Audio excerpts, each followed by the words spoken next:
I'm going to show you how to turn the eChecks off on your PayPal. If somebody sends you something by eCheck, it may take, it say 7 business days, or it could take a whole month. But let me show you here. Let's go to help, and we're going to type in eCheck.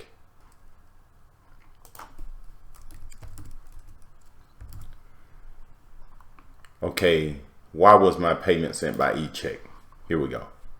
And this is the reason people send stuff by eCheck. Say if you pay a PayPal payment funded by your bank without a debit or credit card, the PayPal account, the payment will be sent by eCheck, and it takes up to 7 business days for the check to clear.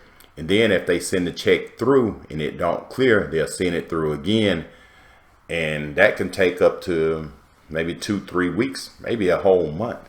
So I'm gonna show you how to turn this off. I'm gonna go back to my dashboard. As you can see, I got a payment pending. Let me go down here where it says see all. And as you can look up here, I got a payment of $400 that's been pending since February the 2nd. And right now it's February the 9th, and this payment still haven't been credited. So to avoid people from sending you payments by eCheck, which has to be sent to their bank, first what you want to do is go up here where you see this little star and click. And then once you click that, you want to go over here where you see Sellers Tools. You click on Sellers Tools.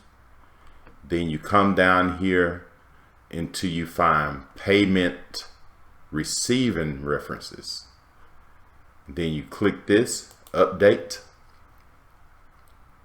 Once you click Update, you can go right here where it says block the following payments, where it says pay with eCheck transfer for all website payments except eBay. You can click on this, and now when somebody try to send you an eCheck through PayPal, it will not go through. It'll say, hey, this person do not accept eChecks. So if this video helped, subscribe to my channel. Thank you and have a great day.